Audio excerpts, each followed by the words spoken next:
It is about time to go back in the vaults of Peacock and the WWE Network. A No Mercy 1999, the retro review for you here today, here on SCW, the show that you voted for in our community section. Hope you're all keeping well. As you can see, I've got the one and only Eric Steve by my side, and as you can see instantly, he looks like a very happy camper. I've got a bone to pick with you lot. I'm telling you now, you stitched me up here. This was a horrific show, and I can't believe I was sat there and made to watch 3 hours of this. This was hot garbage. To think there wasn't a pre-show. I didn't give you Sunday Night Heat or anything like that, although half of Heat is recapped in this show, thankfully. But half this show is Sunday Night Heat. What are you talking about? It's horrific. I'll tell you what, I'm going to say nice and early that I think there is 2, potentially 3 matches of this show that I think are decent. Sadly, there is 6 other matches that we'll be discussing through at length, and especially at length, just for NXT, so you can relive the magic one more time. But thank you all for joining the video anyway. Hope you're all keeping well. Please make sure to hit the like button if you do enjoy this video. Share with a friend as well. Let them know that we're here. Subscribe to the channel if you're new as well. And there's plenty of retro content on this channel. In fact, there's a folder, a playlist of all the videos that we have covered previously. And today, our subscribers have given us No Mercy 1999, which NXT is not going to get over, but certainly I've got over. I thoroughly enjoyed myself. Thank you for everyone that voted for that show. C Nation Dog already in house says, "What's up, Steve?" And Steve, well, I'm doing well. NXT, it could be questionable, but we're going to say he's doing well. We hope you are doing well also. But I'm alive. That's what's always good to see. But I mean, to be fair, let's go through what some of the main talking points of this show before we start it off. Obviously, this is the night that the ladder match is redefined forever. What you saw as ladder matches in wrestling history before this happened was clearly a wrestling match, and the ladder just happened to be around. You'd occasionally see spots. I think Razor and Shawn was probably your most, historic ladder match that had some big spots in it.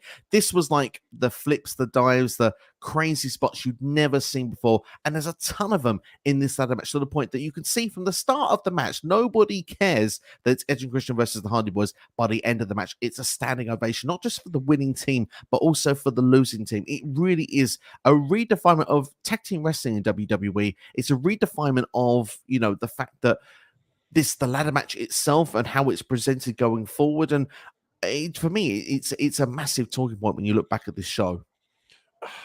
You hit the nail right on the head there, because when I started watching this match, I was like, we've seen so many ladder matches since that I honestly didn't care for the match to start with, because I was like, it's just a ladder match. There's nothing special about it. But then you get into it and the story breaks down, and the fact that there's spots in this match that people still don't even replicate today, like the Jeff Hardy bump where you've got Christian and Matt, and the ladder's on a pivot, and he jumps over and he hits that ladder, and it comes up and takes a pair of Matt. And it's like, there's spots in this match that 24 years later, some people still aren't doing. And you see how much people try to sell ladder matches now and try to do the outlandish stuff, but you have to go back to 99 to get something as almost as perfect as this match. It truly is. And there's Mike in the house as well. Mike Factory Chicken says ladder match is one of the greatest ladder matches ever. That match put the Hardy Boys, Edge and Christian, on the map. It truly did. And I've got to say, this was, at that time, was one of my favorite matches ever. I remember I can still remember watching this match from when I was a youngster. And I'm going to use the term youngster there for you. Actually, I can picture myself the wows, the woes that I was seeing as like some of them spots were being done in that match. And I've got to say, even to this day, I still feel the same watching that now. Sinisha did say, yes, this was a historic night. And of course, one of the other things of big talking points of this show is CHYNA winning the Intercontinental Championship. The good housekeeping match, of course, a first time ever match in WWE. And of course, you always make mention to CHYNA winning the Intercontinental Championship previously. Obviously, Jeff Jarrett, his last night in the company as well. He's leaving to go to WCW the next night. There's a lot of history when it comes to this situation here with the Goodwill housekeeping match. Yeah, it's the first and, if I'm correct, only ever housekeeping match, and I think that's for a fairly good reason. I said to you before, not the fact that CHYNA won the match, but I think this is the lowest point in the history of the IC title, the way that this match is portrayed and just how the match itself is good. It's just like there was 2 spots in it that I just thought, how are we getting this in this kind of environment? Do you know what I mean? But I will go into it more when we talk about the match. But yeah, I've always banged on about China winning the IC title. I think that Rhea Ripley has 100% the possibility to replicate this and do the exact same thing. I'd like, as I said many times before, I'd like to see her do that with Dominic Mysterio. I think it'd be a great way to tell a good story. Absolutely. Hopefully not in a good housekeeping match though, because obviously that's very dated to say the very least. Obviously, it's not in good faith and good terms of something you'd see in 2023, but certainly the match is basically a hardcore match if you want to go about it. But obviously as well, we have no holds barred as well for the main event. Triple H and Stone Cold Steve Austin. Obviously that's Triple H and Steve Austin have some great matches over the years, of course, this being one of them. Of course, No Way Out 2001, the 3 stages of hell match that they have there, as well as an outstanding one. But this one for me, when I saw this one was on the show here, and I thought to myself, I'm looking forward to rewatching this one. Yeah, it's again, same thing with the tag team ladder match. You sit there and you get into the start of it, and you just kind of like you're trying to find how you can get invested into it. But luckily enough, other events that happen during the show really tell a good story when it comes to this match and how it all plays out, how it ends. It's a quality match. It truly, truly is. And looking forward to discussing that and all of it, ladies and gentlemen. And CNation asks us before we start, do you think it was a good show or a bad show? Obviously, NXT have already kind of given you his take. Go on, go for it.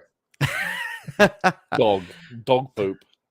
I will say to you, CD, if you've not seen it, there are some matches of this show that you need to see. There are some matches of this show that are, what's good is great. What's not so good is terrible. That's pretty much where there's not a middle scale. But you still need to see the bad stuff because it's that bad. You have to see it. Well, we will discuss that as we go through. I think that some of them are that bad. Actually, yeah, I would agree with you. Some of it I'd probably avoid with the barge pole if I could. But what I would say is in good positive faith, sometimes we do these retro reviews and I have to go back to memory lane, watch the show and scramble around for Google Notes and Wikipedias and all stuff like that. Here today, I've actually been watching 1999 in the last sort of few months. So do you know what? This is the second time I've had to watch this show in a few months. So, I mean, yes, maybe lucky for some or unlucky, depending on how you look at it. But I remember most of the storylines going and having to watch this over again today. So thankfully, I'm coming in this with quite a clear head. But without further ado, let's not waste any time. You're all here with us. You're all to get involved in the comments. Thank you all so much. Let's talk about No Mercy 1999. We'll start things chronological order as always. And to give those people a bit of detail as well, this match taking place at 17th of October, of course, in 1999. It's in the Gund Arena of Cleveland, Ohio. On commentary, we have Jim Ross and Jerry Lawler. What are your thoughts of JR and Jerry Lawler on commentary? Oh boy, Jerry the King Lawler is a very painful man to listen to from 1999. I many times was cringing inwardly at what he was saying throughout the show. The whole skit with Terry later on, my God, it's some really, really tasteless stuff. JR, obviously, as usual, is always amazing. Jerry, when he makes a funny snippet about a match, is funny, but my God, he got on my last nerves with this pay-per-view. There are some moments on this that are very outdated and uncomfortable. I would say that very, very quickly. But for those that are wondering, the attendance of this show, 18,742 in attendance for this show. Unfortunately, Wikipedia doesn't provide the buy rate, sadly, for this show that I can see. So maybe I have to try and look that up in some different format of the show if we can do and get that to you. But yeah, I would agree with you. Jerry Lawler, for me, particularly, there were some matches in this show that I find very uncomfortable to listen to. Maybe it was the popular way back in 1999, but in 2023 it really doesn't sit right. It feels a bit uncomfortable to listen to, and to think that at some point there were people that were enjoying this. It makes me sit there and think, how did I turn out okay? Because if I was enjoying this stuff back in 1999, how did I turn out as well as this? As like, do you know what I mean? I have like a home, a wife, 2 children, a dog. Do you know what I mean? It's like my life turned out okay, and after watching this, I'm like, how did my life turn out that well?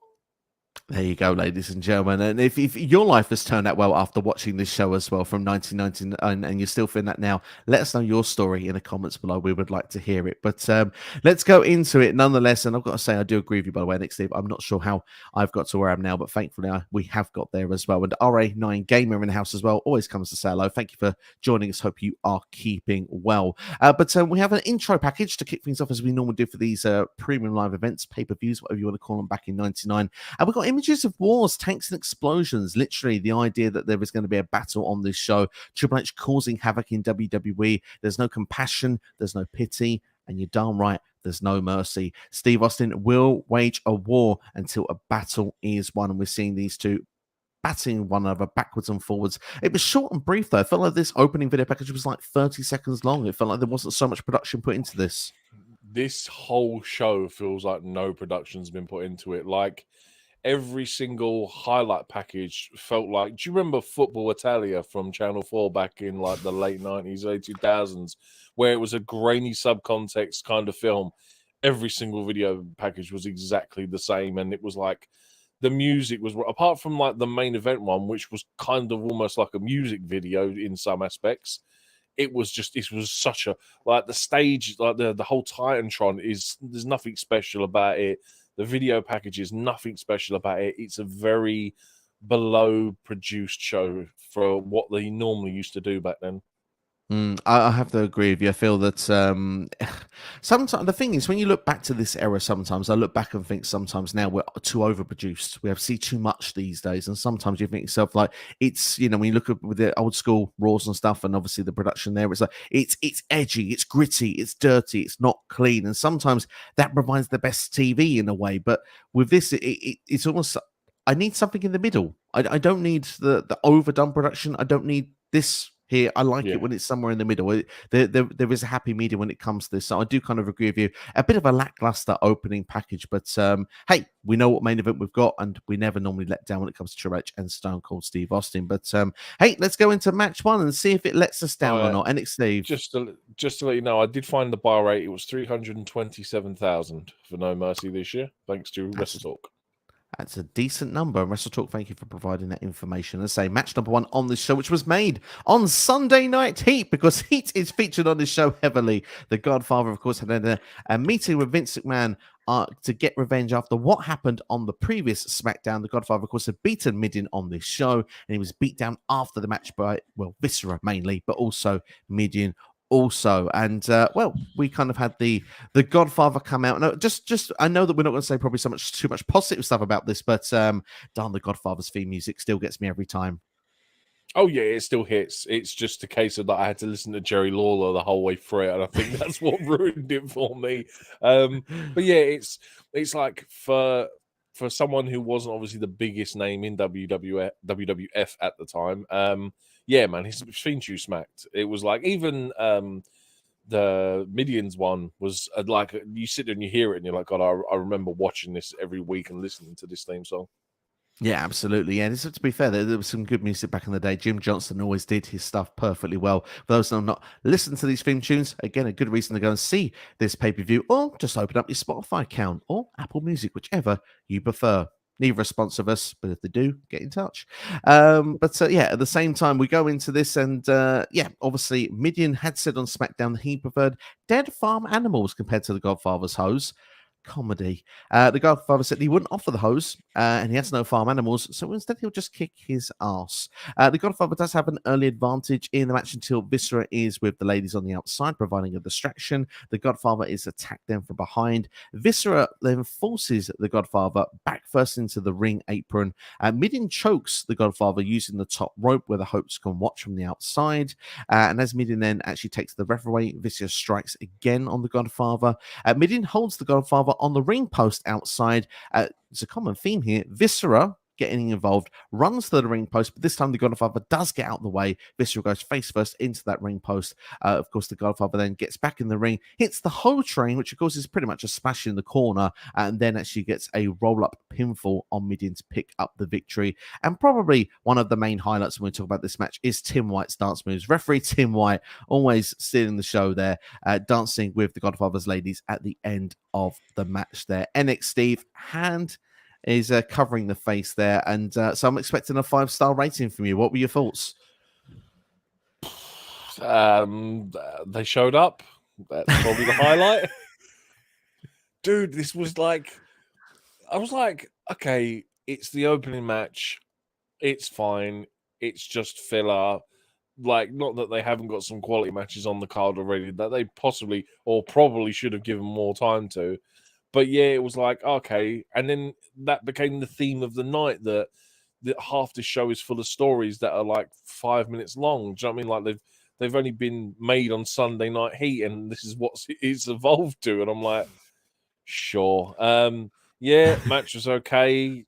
Obviously, the Godfather being a pimp, and then I forgot his whole entrance, and he's talking about smoking blunts, and I'm like, how did I turn out so okay, man? I really don't get it. But yeah, it was okay for what it was. It's nothing special. It's just okay, Steve. I can't make it really any worse because there's worse to come.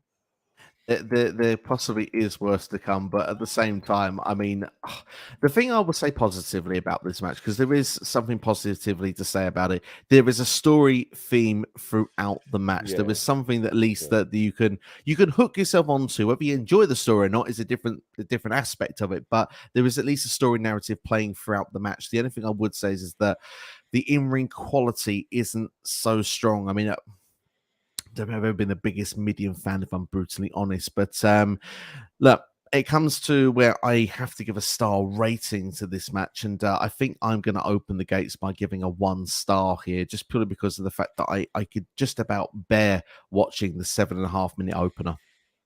Yeah, I mean, that's probably almost too generous in some aspects for a match that's been like made 20 minutes ago. Do you know what I mean? So, but yeah, I think it's a fair rating. I definitely won't rate it as the lowest in this show, but yeah, it's look, let's be honest, with people like the Godfather, more commonly known throughout their time in WWE as great characters, not necessarily the best in ring. And hey, him opening the show is always a great way to get the crowd pumped, especially in '99 at this time where, do you know what I mean? The whole show runs wild with dynamics and characters. So yeah, it's just a good way to hype the crowd up at the start of the show.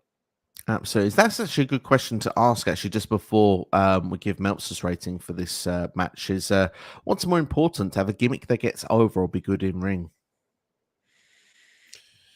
I think, let's be honest, I think gimmicks are remembered more.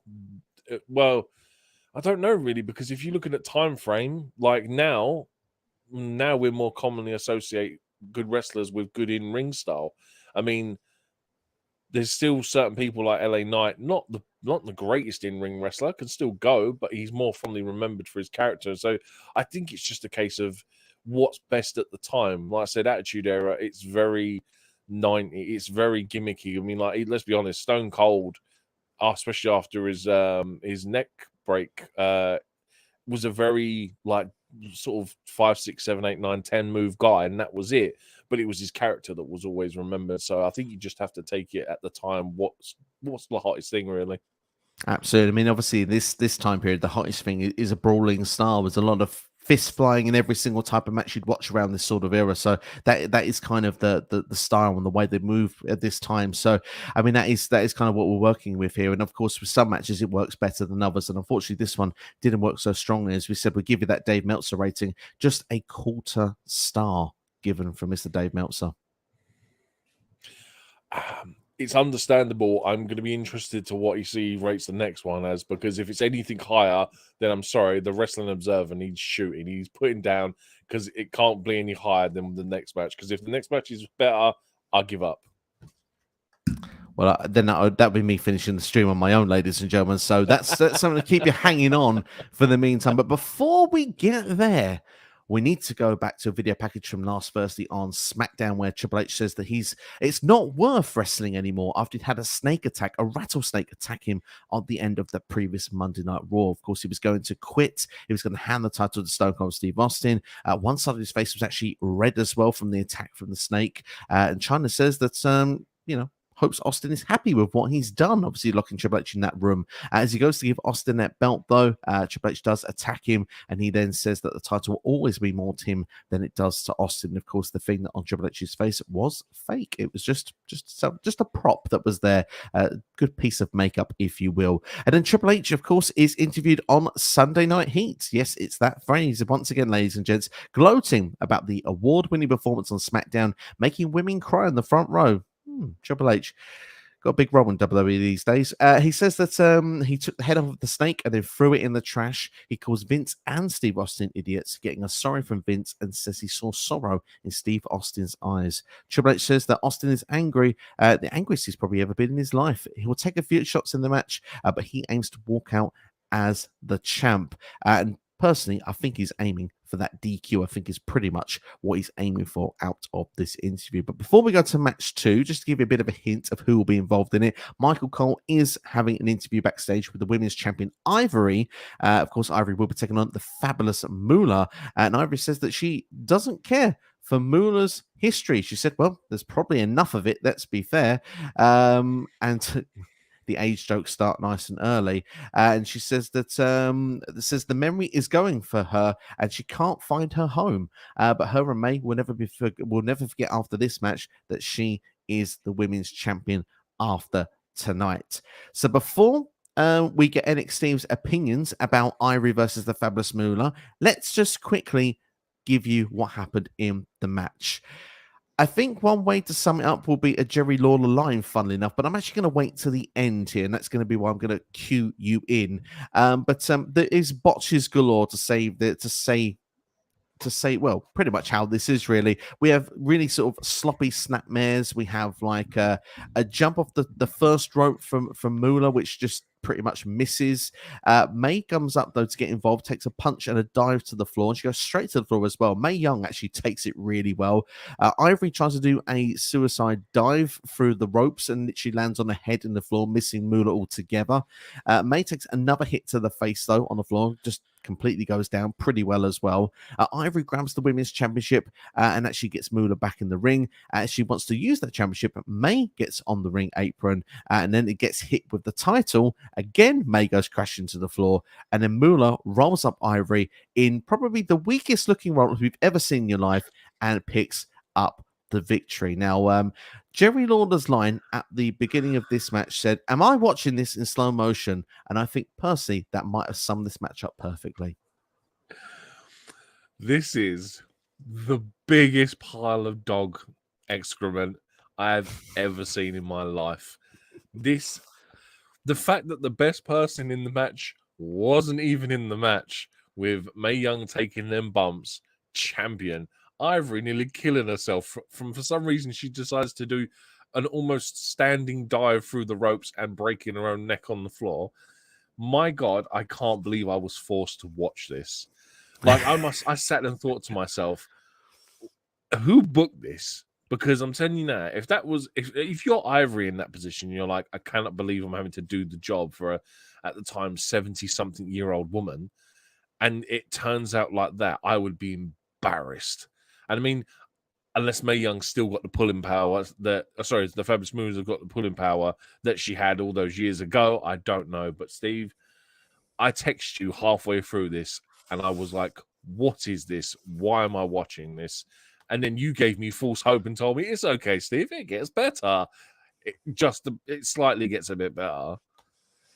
I mean, let's be fair. I'm going to say that this match is so bad, I actually think it's entertaining. It's actually worth watching just because it's that bad. Sometimes matches are bad and they provide just that right level of comedy because you think this can't get any worse, and then it does. So for that reason, for me, I enjoyed this more than I should have done. But I have a feeling if we go back to our SummerSlam retro we did over this year from 1998, this is kind of Oddity's Kai En Tai territory. I detested it and you enjoyed it. I feel like the shoe's on the other foot this time around.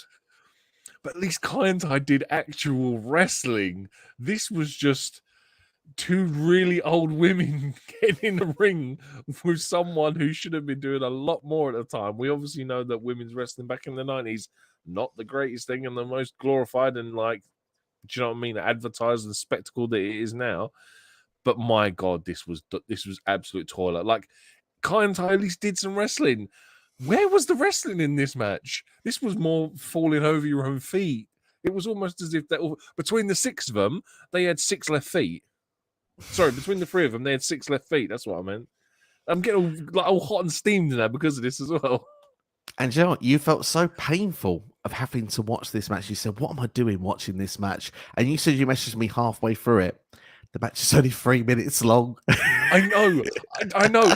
I sent you that message and then it ended. And I actually had to rewind it to find out how the match ended because I was too busy at the time looking at my phone going, why am I watching this?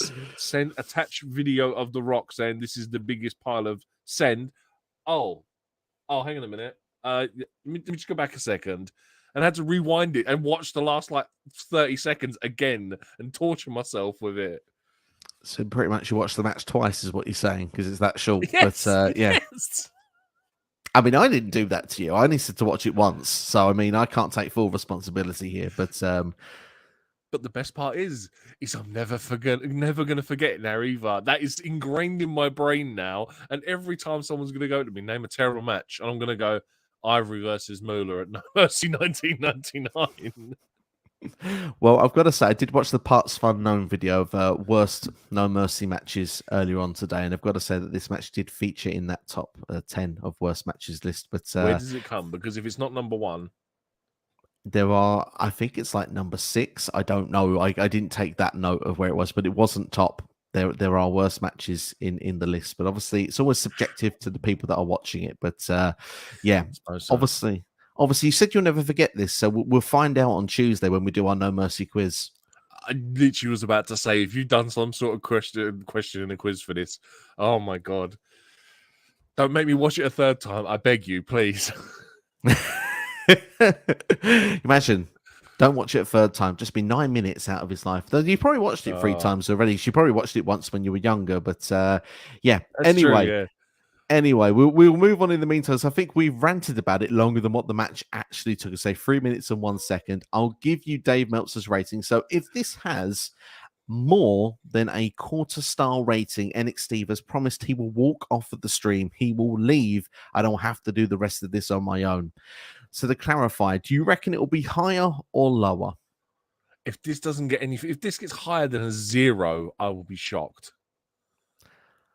You are in luck. This has -1 star rating from Mr. Dave Meltzer. Oh my God. Minus just 1.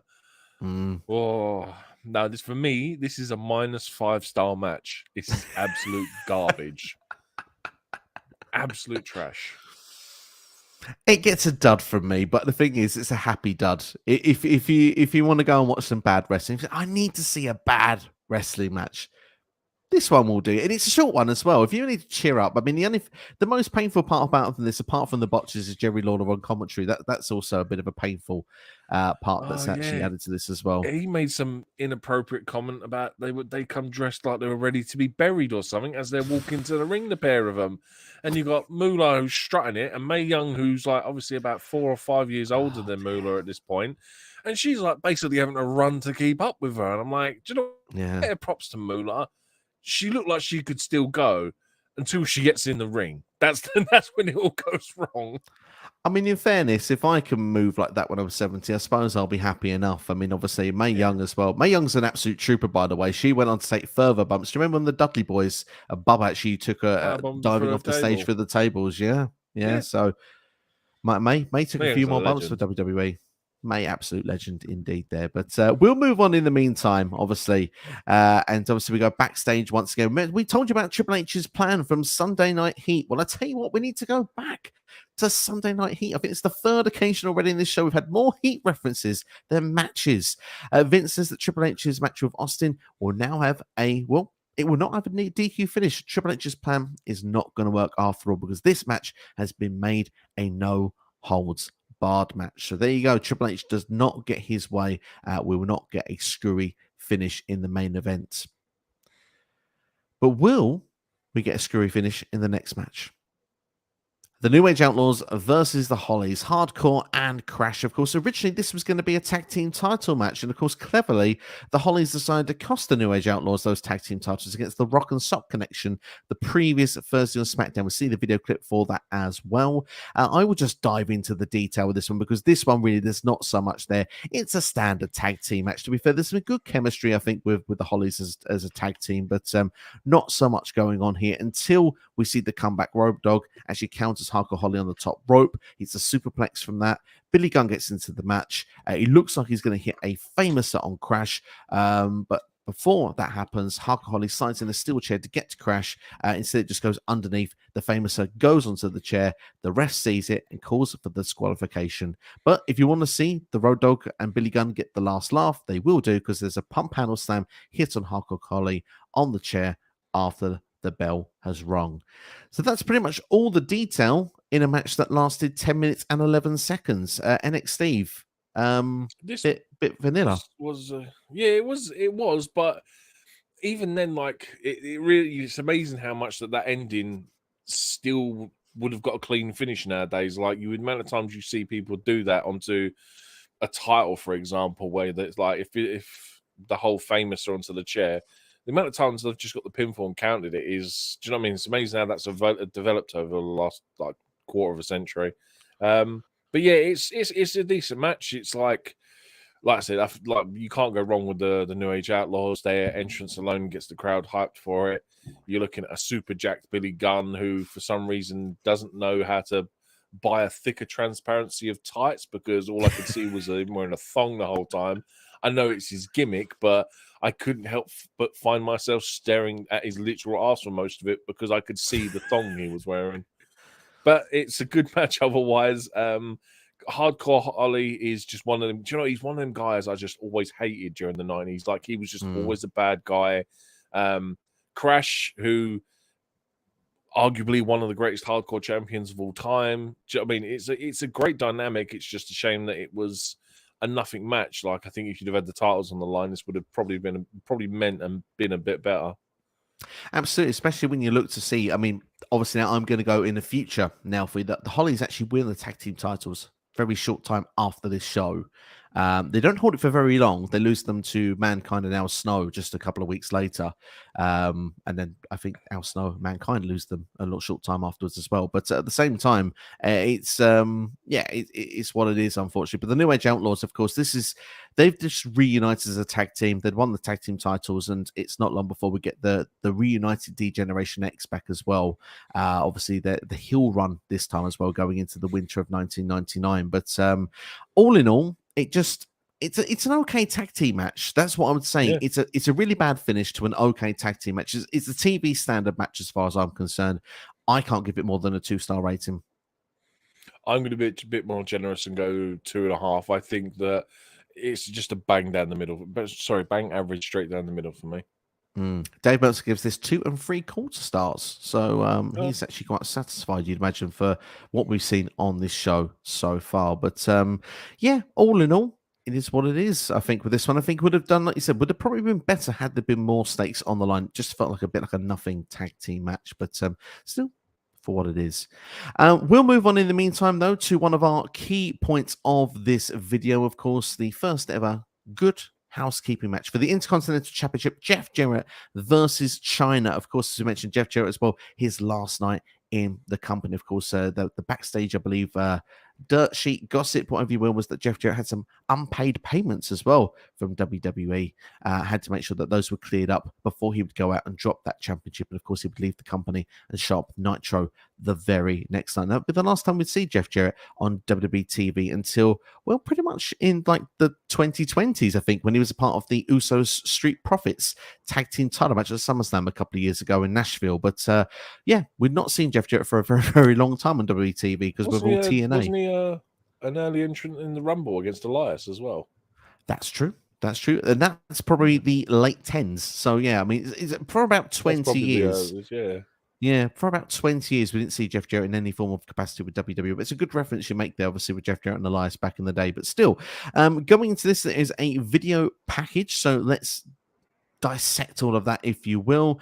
We go back to Unforgiven, where Jeff Jarrett actually takes out Mae Young and Moolah after they stop him using his guitar. We see Deborah, of course, who was the former manager of Jeff Jarrett, come out and hit Jeff over the head with the guitar after pushing Miss Kitty out of the way, the other manager, of course, with Jeff Jarrett at that time. CHYNA gets the win of Jeff Jarrett, but the decision is reversed by Chief of Referees Tom Pritchard at that time. It was not Earl Hebner because the referees at Unforgiven were on strike as a storyline, so Tom Pritchard was the head at that point. The next night on Raw, we had Jeff and Tom Pritchard in a tag team match against CHYNA and Deborah. CHYNA said if she wins, she gets a rematch. CHYNA does pin Jeff after being hit with a guitar, and she just falls on Jeff Jarrett. A bit of weird booking, really, there, especially as Tom Pritchard is the one to do it. Doesn't do anything afterwards, just lets CHYNA get the pinfall. We move on. Jeff agrees to the match, but it says it'll be a good housekeeping match, and we will then see him hitting CHYNA of house appliances such as a toaster in the video package, and he says that males are the dominant species, attacking all women in the women's division in sights. Figure 4 was frequently used on most of them, all of them usually. I think there was mud wrestling as well involved on the build-up, if I'm not mistaken, as well. We see Jeff actually hit a frying pan as well. He then has the apron, he's hit, sorry, with a frying pan. The apron is put on him to embarrass him by CHYNA. She takes his shorts off him and wears them. I guess it's a symbol saying that she wears the pants, if you will. But we see Jeff attack CHYNA again on the Raw before this show, and actually puts her in like a rolling basket, pushes her off the edge into the parking lot, and we see CHYNA left bleeding. So this one actually has quite a bit of stakes, been building for quite a while, and feels quite personal. Do you know what I think this was more than anything? I think this was Vince almost trying to bury Jeff on the way out of his company. But the problem that Vince has is that Jeff Jarrett absolutely knocked this out of the park. He done such a good job. He was such a great heel in WWF. I used to, as much as I hated Jeff, but like I used to love it when he was hanging with Owen and doing all this kind of stuff. And yeah, he absolutely smashed it out of the park. And yeah, like it's a shame, obviously, that we know now what happened and all that kind of stuff, because Jeff's one of them guys that, do you know what I mean? He could have had easily another 10, 15 years in WWE before he ended up leaving. But it is what it is, unfortunately. But like I said, the fact that he got his money and he went out there, did the job, and put CHYNA over it, it's always a plus. Absolutely, indeed. Then obviously we'll go into the match details as well as. I think, in my opinion, I don't think this is a bad match. Obviously, if you think back to the representation of this match, it's obviously not great because it's housekeeping. Obviously, the idea of CHYNA being in the match, that's, it's a bit sexist, let's be honest. But at the same time, the fact is, if you kind of breeze over that and ignore that there's an ironing board in the ring, it's pretty much a hardcore match. That's pretty much what this is. And if you're interested in a bit of wacky weapons, then maybe you might see this as a bit of fun. And just to see Jeff Jarrett actually bringing the kitchen sink to ringside at the start of this match really does show that all appliances are coming into play here. Obviously, we then see trash cans, brooms, as I say, like ironing boards involved in the ring. We see as an early appliance that's used in the match is a toilet seat that's been put over Jeff Jarrett's head. Jeff Jarrett is then put onto a table, and CHYNA goes off the ring apron, misses an elbow drop, goes through the table herself as Jeff rolls off. Jeff Irish whips CHYNA into the corner and over the top rope. We see Jeff and Miss Kitty on the floor using baking ingredients at ringside, using eggs, using flour, using milk. As Jeff wants to use more of that flour, though, it's actually thrown to his eyes by CHYNA. Your guess is as good as mine why this is part of the match, but CHYNA throws Kitty into the ring, actually takes the pan of ingredients and puts it over her head for a big pop from the crowd. Jeff, though, takes advantage of this, puts the figure 4 on CHYNA. Like I said, in the build-up, he's done this to every woman in WWE, but CHYNA does get to the ropes. Bit weird in a hardcore match that she does get to the ropes, but we move on nonetheless. Jeff comes then off the top rope with tongs, but CHYNA actually lands a low blow, grabs the tongs, and then actually uses it on Jeff's downstairs again to a big pop from the crowd. There's a trash can and pot attacks, followed by Jeff Jarrett getting pied. CHYNA hits Jeff with a kitchen sink for a 2 count. Then we see a attempt of a pedigree into a cake, but that's countered. CHYNA goes back first into the cake and is actually slingshotted, whatever you prefer, into the corner where the ref is. Takes the ref out at this point. Kitty gives Jarrett the IC title, hits CHYNA with that title, and Jeff Jarrett gets the 1, gets the 2, and gets the 3 from referee Teddy Long. When we see the replay, Teddy Long notices what Jeff has done. He actually then says that that's not a household item, so the match must restart. The match gets restarted from that point, and Jeff goes to attack Teddy Long instead of actually attacking CHYNA. Puts the figure lock 4 on Teddy Long. CHYNA then hits Jeff with a guitar to get the win, and you've got a brand new IC champion. So, NXT Steve, thoughts of Jeff Jarrett versus CHYNA, the Good Housekeeping match? The idea is really good, especially because of the result we got. It's entertaining, which is a good thing. I may have been a bit too harsh while I was saying to you before the show started that, like, I really did nitpick on the fact that we got a rope break in a no DQ match, essentially. And then the fact that I know now that obviously loads of people have a replica of the IC title hanging in their wall, but the fact that you've got they've stooped to the point where they've gone, oh no, you can't use it because it's not a household item, I think it's a really tedious thing to do, to have the match restart. I don't see why they just didn't go with a clean finish. The match itself is highly entertaining. There's loads of great spots in it. Jerry the King Lawler, again, is highly irritating because all he's doing is perving over Miss Kitty that's running around ringside. Yeah, it's okay, man. Like I say, it's entertaining. It's just, like I said, I think if Jeff had won this match, this probably would have gone down a lot worse than what it actually would have done. But it's, no, man, it's fine. I think I was just too harsh when we was talking before. It's not that bad. Like I said, there is a lot more worse stuff out there. They made use of the ring space. They made use of the props that was there. It's like, for what it was a really good match. I've got to say, you said the word entertaining, and I think actually that's the one I'm going to grab from this. Because, like you said, there is some really fun moments when you look back at the match. Obviously, there are some questionable decisions. I'm not sure why Jeff Jarrett would start baking a cake or whatever he's looking to do with some of the ingredients in the pan with Miss Kitty at the floor. But the fact that the flour goes everywhere, that the fans go mad for that, and obviously see the pan put over Miss Kitty's head to take her out of the match at that period, I think is a fun little spot that you have in it. I do agree with you. The rope break, it's a bit of a weird one. We do see it though in some of these no DQ matches or stuff in WWE history. I think people just forget the bearings when it comes to those sort of moments.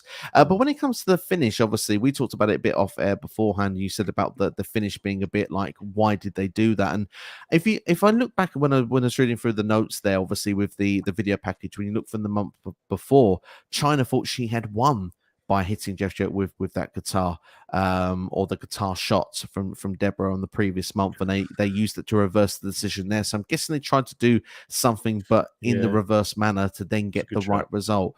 But at the same time, I do agree with you. It would have probably been a bit better had it just been that clean finish. But at the same time, I suppose there is the drama from it as well. So WWE likes to do those false finishes. In fact, hey, we've even seen AEW do a false finish. We sat through one in All In at Wembley where it thought we'd get to see a double clothesline end the match at one point in your main event. So it does happen in these shows. But all I can say is that I think it's an entertaining factor that comes with this match. Like you said, I think if CHYNA had lost it, I think that, the bad taste of what the match could have been, I think, becomes bad taste all around. So I think that you've got the right result here, which I think leads to a bit of a happy ending with it. And all in all, we go to a Dave Meltzer rating, and he's actually quite positive with this one, with a 3.25 star rating for this match. What would you rate this match here for the Good Housekeeping match? I'd probably have to say a 3. Like I said, me nitpicking the small details is just obviously because we've had times have changed in the last 25 years. But like I said, it is entertaining. We get the right result.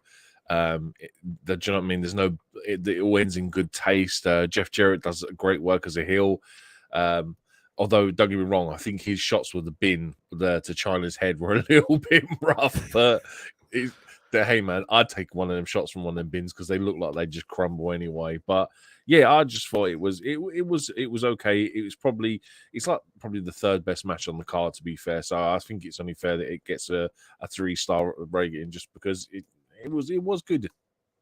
I would agree with you. I think it's the third best match on the show, and I actually think the rating's fair. I think 3 stars is bang on the money. It's where I'm going to give it as well. I think it's a good match. Is it a great match? Probably not for the fact it's called Good Housekeeping match. Rememberable, I think is more the key word there. I think so, certainly. It's definitely one that when you look back at this show, you go back and this is what you one of those matches you remember. You probably this is one of the two matches you remember from this show first and foremost. But like you said, it's probably the third best match on this show. I think the thing that actually probably stands out more is the fact that CHYNA wins the IC title rather than what the match is, which I think is the most important thing to come away from it. I think that's a great point, and I think you're bang on the money with that as well. And for those that keep score with the time of this match, 8 minutes and 37 seconds. It's a fun time. Definitely recommend to go and watch this match. Longer. It did feel longer, but I think it's a fun one to go back and watch if people had not seen it. But we'll move on in the meantime to a match that had also had a proper build going into this show. Was The Rock versus the British Bulldog. This was a big match being built at the time here, and it's actually sandwiched between the Good Housekeeping match and the ladder match, funnily enough, which usually in modern day means it's the filler match from WWE, but I think they had a different structure back in those days. I don't think this was the filler match, although we'll talk about it in a minute if we think it was filler or not, because we see the video package at first, the Bulldog coming back, and he only cares about winning the WWF title. And Steve, you had an impression of that earlier on for me, didn't you? I'm the British Bulldog, and I only care about the WWF title, but no one cares about me. When he initially returned, earlier. I think it was done a bit better, but I did put you on the spot now, so that probably was a bit unfair from me. But I couldn't remember. Do you know what it is? I couldn't remember how to do a Mancunian accent. That was what the problem was. My brain was like, "How do I do that?" I forgot. Sorry, man. I'll let you down. If it creeps back in somewhere, it doesn't even matter what match it is. Just throw it in there. But at the same time, though, don't ask me to do impressions. By the way, of like accents and stuff like that. Would absolutely butcher them.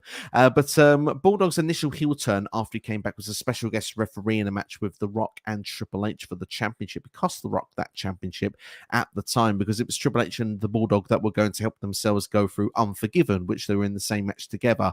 But Bulldog didn't win that match. And obviously, the Bulldog then realizes he needs to go through The Rock to get to the championship. Of course, he's costing The Rock in every opportunity, including another title match, I believe, on the build-up to this show. But as a reverse, because the Bulldog always, every show that he did, would always demand that he'd have a WWF championship match. He gets one against Triple H. But The Rock is a special guest referee, where we see The Rock count 1, 2. It doesn't matter. It doesn't matter if The Rock counts to 3. Exactly. And yeah, I mean, that's just a fun moment. And The Rock literally just beats both of these guys up. I think it's a fun time to watch that on the SmackDown. We see dogs in the arena as well, all doing their business, and Mankind with a pooper scooper, like getting it all together. It's then on a big sort of like board that's brought to the ring, and we see The Rock hit a rock bottom on the British Bulldog in the dog poo. Yeah, that's pretty much your build up for that match. And let's go into the match itself. And to be honest, NXT, I've not got much to say about this match, and this is where I'm going to say maybe it is quite lackluster because a big match with a big build that's been intertwined with many main events on Raw SmackDown up to this show gets 6 minutes and 20 seconds. It's basically a lot of punches and rest holds until the finish. The Bulldog finally lands his power slam about 60 seconds before the end. The Rock gets his foot on the bottom rope. The Bulldog then attempts it again, but the Rock slides off his shoulder, pushes Davey into the buckle, hits the rock bottom, hits the people's elbow, and we're off to the changing rooms. We're done. It's all finished. Am I missing detail? Was it just what was it? What was wrong with this match? This is one of these ones where all the best parts of the feud have already happened, and this you've just basically got a absolute filler of a match to end it all. And it was a kind of, what can we do to get The Rock on this show where he's not involved in the title scene? And like I said, we'd seen The Rock bomb Davey Boy into some dog poo. Do you know what I mean? We'd seen the bit where obviously Mankind's doing the pooper scooper stuff. All the entertaining bits had already been done weeks prior. And all was left for was to get this 6 minute match that really didn't need to be anything special. If anything, you may have even been better off just doing a squash match. But the other unfortunate thing is this is like 1999 Davey Boy, and it's like, I only wrestle in my name. That's it. I'm Davey Boy Smith. I'm the British Bulldog. I only wrestle in jeans, and I want the WWF Championship. That's all he was in '99. It's a shame because he never really went on to do anything better. I don't actually think he's in the company much longer after this either. No, I can say that after this, he goes down to the European title division, does win the European title at least, and actually befriends himself with the Mean Street Posse going into the Survivor Series 1999. So the Bulldog really does fall from grace. And to think he'd actually had such a big push when he first started in, because he was the reason that Tess and Stephanie's wedding had to be postponed to the end of November when it was supposed to be, I believe, at some point in September, early October. Of course, the Bulldog actually threw a trash can at Stephanie's direction at the UK show, which I believe was Rebellion, if I'm not mistaken, for 1999. And yeah, from that point onwards, Vince McMahon also had it in for the British Bulldog, like he had it in for Triple H at this time period. But hey, look, it's what it is. For me, the way I look at it is that the British Bulldog came in, they were trying to make him a top guy. And I think that, and it's just opinion based, this, but unfortunately for the late Bulldog, I think that they decided after a few weeks that it just wasn't meant to be. And I think that they felt that perhaps he was going to be sort of be a mid-carder rather than the main eventer. And I think that this was the end of that push for him, sadly. And look, this match wasn't the best. I'll be honest with that. I think it's just the only key note of this match is the final 60 seconds. And like you say, I think a lot of the best stuff for this happened actually the build towards this show. Yeah, I mean, for me, if I was to give it a star rating, I'm going to say 1.5. I think if you were going to give if you were going to try and push Davey Boy Smith to the top, you'd have done it back in the early 90s when he's main event in SummerSlam with Bret Hart. Why was that match for the IC title, not the WWF title? Do you know what I mean? Like, that would have been the point, because that's when the Bulldog was hot. That's when the Bulldogs, do you know what I mean? He'd just come off the Bulldogs, and like instead they had him doing stuff where the Repo Man is kidnapping his dog. Do you know what I mean? It was like they just pushed him in the wrong time of the 90s, unfortunately. It feels like it. Like you said, the time in 92 with Wembley at SummerSlam, that's one of Davey Boy's best matches. Another match I really enjoyed was the rematch of him and Bret Hart at In Your House 5. And that's a show I really want to do on this channel at some point in the future. So if it does come in the voting section, please everyone vote for it, because that would be a fun one to do. Obviously, that's also the same show that Henry Godwin has the hog pin match, just to give NXT some nightmares. But you give this a 1.5 star. I'm going to give this a 1. And it feels like I share the same opinion with Mr. Dave Meltzer, who also has given us a 1-star rating for the 6-minute and 20-second match. So we are going to be then talking from here on about the Terri Invitational Tournament. You can spell it out. Comedy.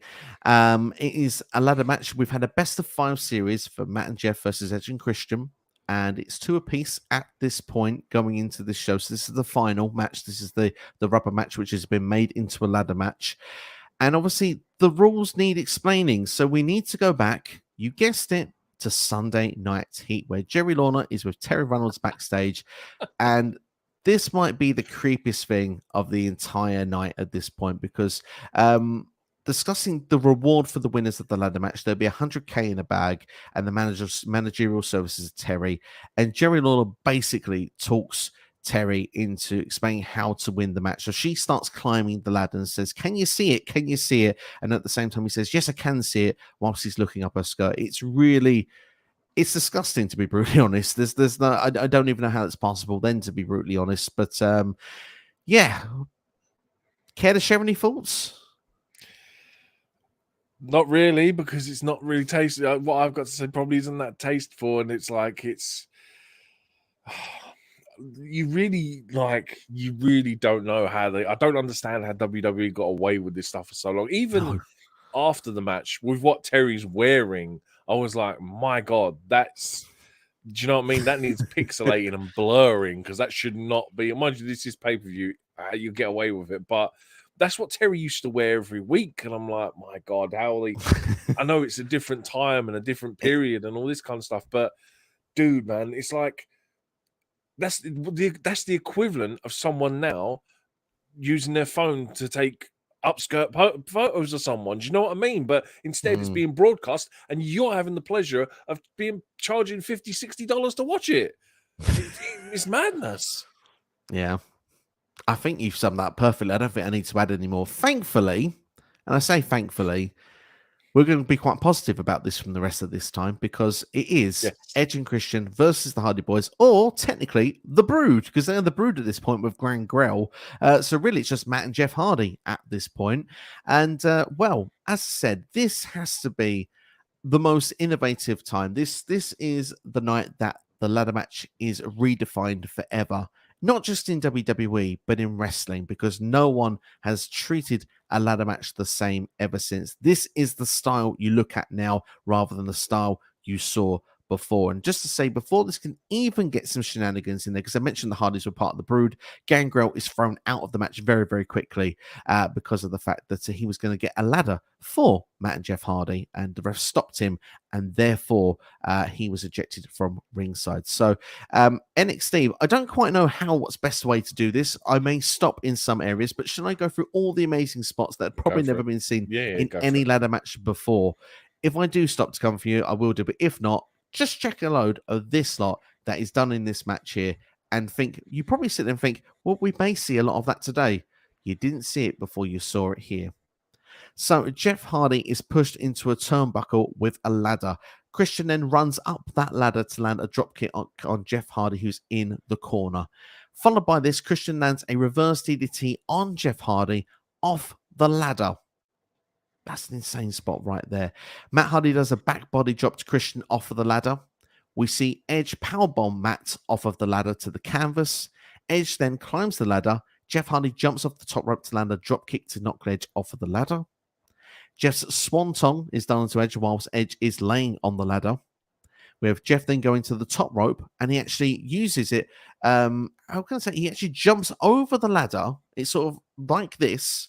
He jumps over the ladder, and then it gets his legs in position to land a leg drop in the middle of the ring. For me, I'm now going to come to you for the first time because I remember that spot watching it as a kid for the first time, and that still stays with me today. I remember like jumping on my seat, going, "Whoa! I've never seen nothing like that before."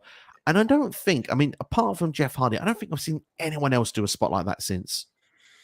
No, it is. It's a very unique Jeff Hardy moment. Like, he has done it a few times since, and it's kind of like, it's almost like one of his trademark moves in the ladder matches, that I'm going to leapfrog a ladder and do a leg drop from the top. And even JR was in. You could tell, like, the commentary do so well when selling this. Like, even JR is in awe of what they're doing here. Like we said at the start of the show, the fact that the crowd goes into this just thinking like, we don't know what we're going to expect. We're really not, like, we've got no hype and interest to it. But the stuff that they pull off in this is just phenomenal. And yeah, it just the even for the tedious things, like you said, Jeff doing a drop kick. Like, don't get me wrong, that's a big drop kick as well, because the edge hasn't placed the ladder correctly, and it's about 2 foot further away.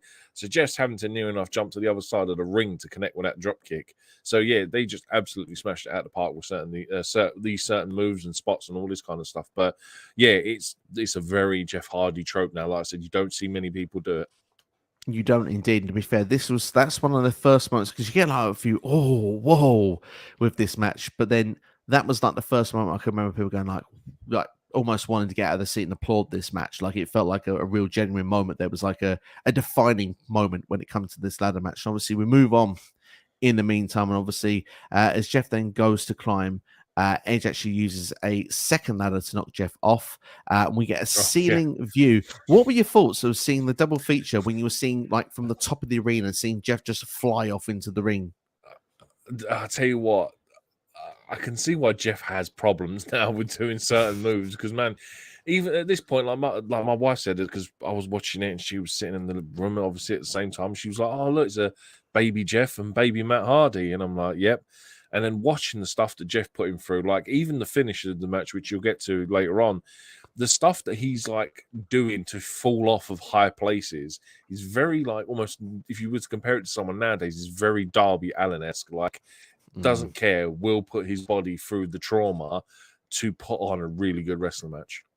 Absolutely, it's a great point you've made there as well. Then, like, I think to try and explain to people that haven't seen it visually, it's like being at a swimming pool or a swimming bars, and you're on the top diving board, and you just dive into the water, but there's no water in the pool. That's the kind of vibe you're getting with it, with Jeff falling. It's a really sickening one to look at, but at the same time, it's Jeff Hardy is what you come to expect when it comes to it. But Yeah.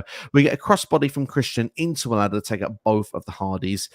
There's a ladder then placed to the groin of Matt Hardy, and then a double drop kick to that ladder into Matt's groin as well. So yeah, probably not a good night for Matt. Jeff then is actually puts the ladder is actually put in between the ladder, I should say, and then actually sort of crush him in the ladder like 10 times, which of course that's a spot we see quite often in ladder matches these days. But the fact that we got a 10 count from the crowd, it felt like a very new, fresh, innovative moment as well. Christian rolls backwards. Edge then uses his strength to pick up Christian and splash him on top of Jeff, who's on the ladder. Later on, as the match continues, and again, I'm picking up key moments, but shows how innovative this match is. The ladder is positioned in the ring. Edge actually hits a downward spiral on Jeff Hardy from the ladders. That was a big moment, wasn't it? Yeah, it's again, but this is what was so good about 99 is that when you get the double feature and you get that sky cam looking back at it, and it's like you still, again, at this point, if you try to think back to them as well, it's like we've never seen any of this stuff before. And the fact that they're doing moves off of the ladder, the reverse DDTs, the downward spirals, even the leg drops and stuff, it's incredible to watch, man. Like, and this is, you can see why these guys, and plus the Dudleys, are like the innovators of the TLC and ladder matches and stuff. And they really did set the bar high, and it's been really hard for people since to try and even equal the same level, or like let alone like exceed it and go above.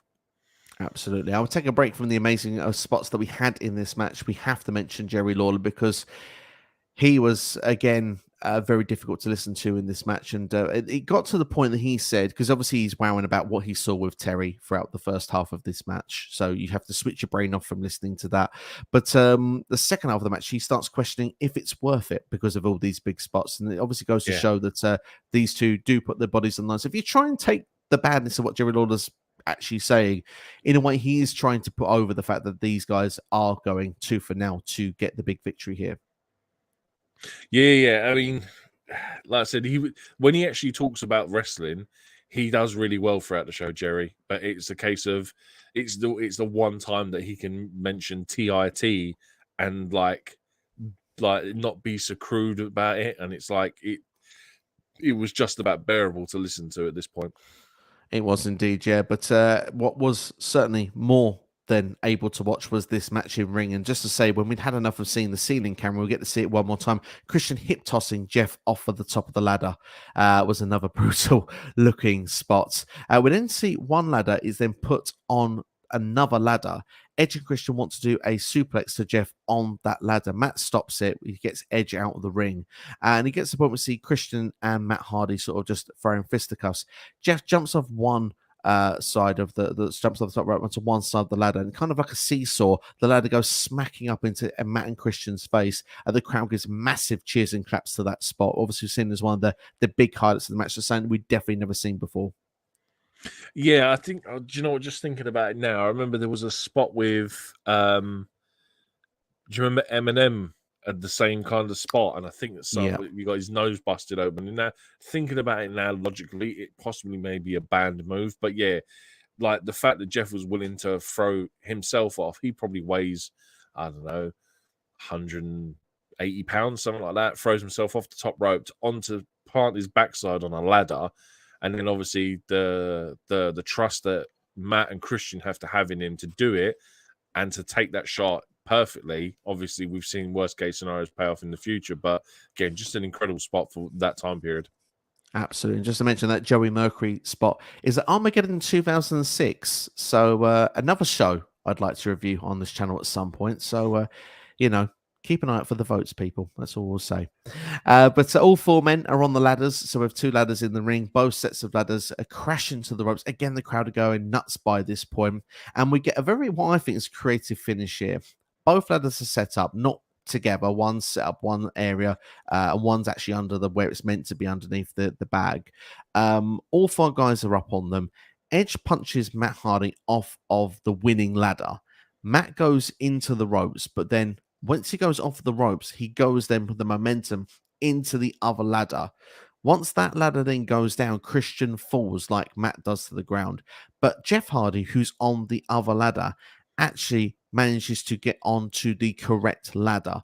He then punches Edge off in the same motion. Jeff then actually gets to the top of where the cash is and manages to pick up the victory for the Hardys. And like you said earlier on, when it comes to spots and big crashes, he does what's pretty much the No Mercy video game ending to every ladder match that they did after that, because he grabs the money and then just does a big bump off of the ladder to the mat. Feels a bit unnecessary, being brutally honest. But at the same time, so no, it's stupidly insane bump. Yeah, stupid insane bump, but a great finale to an incredible match. Yeah, sorry, though I was listening to you the whole time. I was just simply looking for something because I was thinking about the result of this match and how the fact that the Hardys won. And like for the amount of times that these guys had ladder matches with Edge and Christian, this is only one of 2 times they ever win a ladder match. And I was just like, I was quite intrigued to find out the result about it. But yeah, it's like I said, it's the finish itself. Like you said, very creative, very unique, and it's not something we tend to see out nowadays. Most of the times, it's a case of we get everyone's just wiped out. One guy gets in with a ladder, climbs, and wins nowadays. So to get a really good story-driven narrative finish is like it's such a plus and such an exciting thing to do. And you could tell even afterwards because the crowd, Edge and Christian got a standing ovation from the crowd. Matt and Jeff, obviously, they went out the back, and it was kind of like you could just tell that everyone was in awe of an amazing show that these 4 guys had just put on. Absolutely. It was incredible. Obviously, the backstage celebrations with the champagne, Matt Hardy and Jeff Hardy and Terry, and obviously, like you said, in ring there with Edge and Christian. But literally, this match is the second match on the longest match on the show, 16.5 minutes exact. This ladder match, not only incredible for the night, not only redefines the ladder match, but obviously it redefines the careers of Matt, Jeff, Edge and Christian moving forward, because these guys were like real undercard tag team wrestlers. They were sort of used here and there a little bit, but not really put in prominent positions. But this completely redefines a whole division in WWE, not just for their careers, but the whole tag team division. When you had the newly acquired Dudley Boys at that time as well, I mean, these guys go on then to have the famous ladder match at WrestleMania, which of course Edge and Christian go on to win, followed by the TLC 1, followed by WrestleMania X7, TLC 2, and obviously from that point, then these they're pretty much stealing the show on what is many argue to be the greatest WrestleMania of all time. So I mean, the careers these guys have gone on to have since then, most of the world champions in some format. I know Matt's has probably been outside of WWE unless you count the ECW championship, but all of them have had really long careers, and to be fair, all of them are still going now. Yeah, it's almost like this is the exact turning point. This is the point where we get the next set of generational talent for tag team wrestling. Like up until this point, it had mostly been like your LOD or even in some cases D Generation X, because that DX never did these kind of matches really. This is the point where tag team wrestling takes a step up and really starts to become a focal point for WWE, and like everyone wants to see these matches, and the amount of times that they've done these TLCs or ladder matches with these guys, and it turns out to be the best match on the card, is just unreal. And like I said, it is the real turning point for tag team wrestling. And at that time as well, for me personally, I'm like 14 years old, and like I've been watching wrestling for maybe, I don't know, 8-9 years at that point. That's where my real love for tag team wrestling starts, is at this kind of point now, because then, like I said, we get on to go on all these great matches. The tag team generation, just even people that weren't in the ladder matches, but like the tag teams just in general, it was such a stacked division back then. It was amazing. I love that you had the reference there to when you were young and how it's actually brought in your love for tag team wrestling. Because I like I said, I don't always remember everything as much as a kid so vividly as what I remember this match. Like this match, I can remember watching start to finish, how I felt watching it. I remember like thinking to myself that these 4 wrestlers became like favorites of mine overnight in a flash. In 16 minutes, they went from being people that you thought, okay, they're cool. Like, because I actually used to really enjoy the Hardy Boys anyway, and I enjoyed Edge and Christian's work, but they all became to the point like, I need to see more of these guys and need to be fully invested in what they're doing. I want to see them in storylines. And I felt like that, we weren't the only people, because everybody wanted the same. And obviously we move on to, even things that don't involve ladder matches, involving the table match of the Royal Rumble, the classic between the Hardys and the Dudleys, where Jeff is jumping off a balcony to go through the table. Like, it's just, the insane stuff goes on with this. And like I say, it redefines the whole division of tag team wrestling, redefines the ladder match. The Terri managerial services doesn't last very long. That only lasts for about 3 months, but at the same time, That's WWE back in 1999. What happened to Gangrel? Because this is new Brood territory. I'm like, what happens? Because I completely forgot that they come out to Hardy music / Brood entrance with fire and stuff. And I sat and thought to myself, saying, hang on a minute, Gangrel gets kicked out halfway through the match. Does he just kind of disappear into catering and never seen again? Yeah, I mean, he kind of pretty much gets dropped. That's pretty much what happens, really. It's like, Gangrel out, Terri in. Gangrel does get himself on the Survivor Series card, a part of VAL VENIS' team, in a very, very odd team as well, if my memory again serves me correctly. But yeah, it's a bit of a strange one, if we're being brutally honest. But like I said, it's of the time period. I think the Hardys have only been with Gangrel for a short time as well. I mean, Edge and Christian were a part of the Brood at WrestleMania 15 earlier that year. So it just goes to show so much changes so quickly when it comes to these this time period. But before we go to comments, because we've got a couple of comments that have come in, thank you CD for them. I want to get your star rating for Jeff Hunt, Matt Hardy versus Edge and Christian.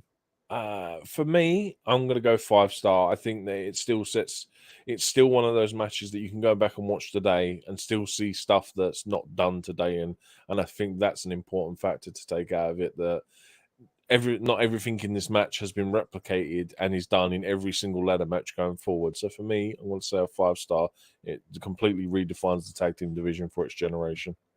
Yeah, I mean, for what it does for the careers, for the division, for the match concept as well, because ladder matches have evolved so much since. I mean, you think of what we get now with not just tag team ladder matches, but Money in the Bank has happened now and all sorts of things. And would all that happen without this match is a big question that could genuinely be asked, really, because these are 4 guys that went, we can do something different here. And I'd love to know. I don't know if there's such thing as a WWE Untold story on this match, but I would love to know if there was one, of who came up with the concept of we're doing this match. If ideas were thrown backstage of we can do this, we can do this, we can do this. I trust these guys to be able to do this, this, and this. I'd love to know the story of where this match came together and how it came about. Yeah, I mean, hopefully now that if Edge has left WWE, the Edge and Christian or the ENC podcast of awesomeness will return. Hopefully, fingers crossed. And they used to do that kind of stuff on there. And it might be one like, I don't know, as we have a fandom, we can turn around and say to them, can you explain the dynamics about it? We might hear a story about it one day. You never know. Well, we've given 5 stars for it. Dave Meltzer's given this a 4.5 star, which I think is as close as you're going to get to a 5-star really at this point, minus another half a star, but you know what I'm coming from when I say that. And I mean, it's as near on perfect as you can get when it comes to this match. As Cedar says, we can actually get Hardy Boyz versus Edge and Christian in 2023 if Edge goes to AEW. Now, that's a Wrestle Dream match I'd love to see. For those watching in the long term future, you'll know Wrestle Dream was a thing for AEW. It's very close for us. Yeah, one day maybe, but I don't. Is it too much to ask for a ladder match in 2023 between the 4 of them? Because I don't know if they've got it in them still. Like I know Jeff will. Jeff loves it. Jeff would still be throwing his body around, but I don't know. I don't know if Christian would. I don't know if Edge would because of previous injuries. Who knows, man? It'd be interesting to see if they were to do stuff like that again. It's just, would it be to the same level as here? Probably not, but certainly I think it would be special. I would definitely be though invested to see them have a tag team match one more time. Would never say no to it. CD says, speaking of the Hardy Boyz, AEW is treating them like jobbers. They haven't won one tag team match since they got back. I understand the Hardy Boyz need to put people over, but come on, give them some wins too. To be fair, Grand Slam, which has just happened for those watching in the long-term future, lost to The Righteous, The Kingdom, and Best Friends. You'd think that the Hardy Boyz would be in a bigger position than that. So I would have thought that them going for the tag team titles, the Ring of Honor, would have made more sense. One contenders match, wasn't it? Yeah, it was indeed. Yes, it's gone to The Righteous, which I mean, the Kingdom should have won that match, but hey, but we'll leave it for another day. I think it's probably another show to talk about. I could talk about that bit alone for about 5-10 minutes, so I'll probably spare everyone today. But I do agree that they should win some matches, certainly. But we'll move on in the meantime. Obviously, we will go to that show again, Sunday Night Heat from earlier in the evening, NXT, because it's not featured much in this show. Dude, are you sure we're not reviewing Sunday Night Heat? Because it's getting to that point now. I mean, let's be fair. If you've come here thinking we've got no mercy, but we want Sunday Night Heat as well. We're giving that to you for absolutely nothing. You've not got to go and search out another video to see a Sunday Night Heat review for this show. So, to be fair, we are the channel that keeps on giving. That's all I'll say there for you. But yeah, obviously, serious note, we are going back to Heat one more time because Mankind is looking for The Rock. Of course, with the Rock and Sock connection at this point, Mankind really into it. The Rock's not so much. Well, you know, looking for them, the Hollies say, well, he's in the bathroom. So we see that there's someone sitting in the cubicle. Mankind says that he can smell what the Rock is cooking. He gives, it's my favorite line, he gives Rock the book and plugs the release date. Of course, Mick has that ends up being a best-selling book as well from Mankind's autobiography.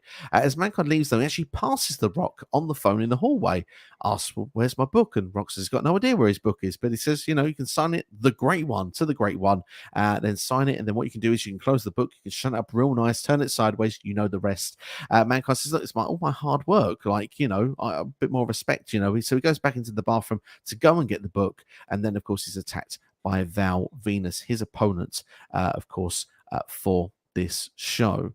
But before we can get to that match, The Rock does come back out just when you thought, well, is there more after the British Bulldog? Well, yeah, we're going to get more Rock on this show. Comes out to cut a promo. He challenges the winner of the main event for a championship match. But as he's leaving, Triple H attacks The Rock with a sledgehammer at the top of the entrance way.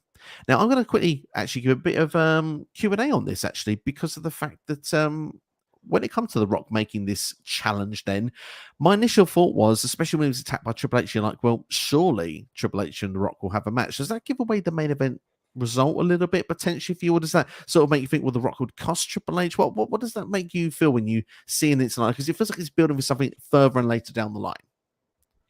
I think so, but then I think that the events later on also make you, do you know what I mean, flip back and forth on yourself on what the result's going to be, because obviously we get this promo and then we get what it's like I said, what happens just after, and it's kind of like it, I don't know, in some ways yes, but then in other ways no. I mean, me at 14 years old at the time, probably clueless to what was happening and what what was going to happen. Like for me, it was always a case of Stone Cold wins, yay. But like I said, nowadays you can pretty much see like what the result's going to be with some of the stuff that they used to do. Absolutely, indeed. There, but obviously the plan is different. For those that are unaware what the plan is going into Survivor Series, we'll share that at the end of the video anyway, so it's actually not as clear cut as you may think. But C Nation does here say that Hardy Boyz should have a run with the AEW Tag Team Championships. It doesn't have to be long, but they just need to complete the set of winning every major tag team championship. I totally agree with that sentiment there from CD. Totally agree with that. But we'll move on in the meantime, and we'll go into our next match, which actually is Mankind versus VAL VENIS. If you've been going on for a number of weeks, and well, we're not giving a video package, but as I said, I've watched a lot of this stuff recently. I think I can give you the details you need to know. So yeah, this match is pretty much based off of the This Is Your Life segment with Mankind and The Rock, of course, the famous one that took far too long on Monday Night Raw, but got one of the biggest ratings ever in Raw history. Mankind had got Rock a personalized sock. So it was kind of, instead of Mr. Socko, it was Mr. Rocko. And the Rocks threw stuff away because he didn't really want it from Mankind. Obviously, it hurt Mankind's feelings. But obviously, he was thinking, well, hang on, this has been stolen from The Rock. And actually, it was shown on GTV, which was a thing back in the day where someone was having a camera and watching people backstage, kind of like NXT Anonymous these days, if one of people want to make a modern reference. And basically, VAL VENIS took the sock. And of course, VAL VENIS, being the porn star that he was back in the day, decided to fill himself up, of course, make himself look bigger, I suppose, is probably the way, without being too graphic here on YouTube. But of course, I suppose he would need to do that NXT after the choppy pee-pee incident with McIntyre back in '98. Oh, look, man, the less we talk about choppy pee-pee, the better, man.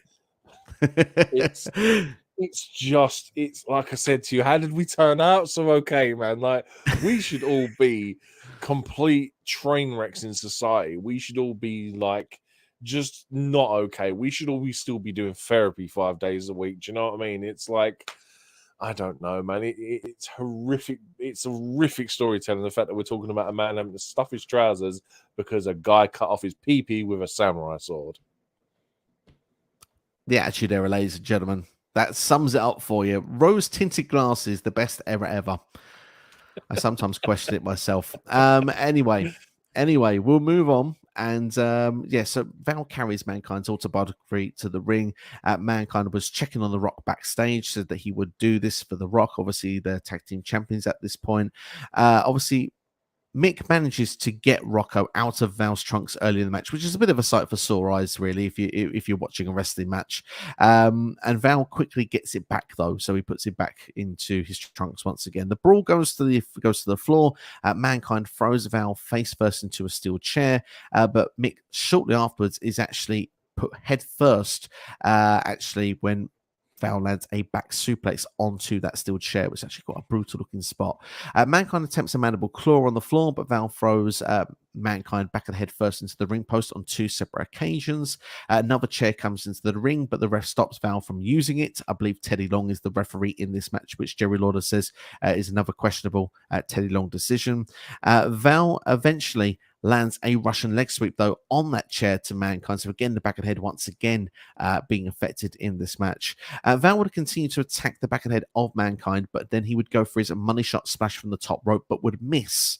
Mankind hits a double-armed hook DDT, but lands a 2 count.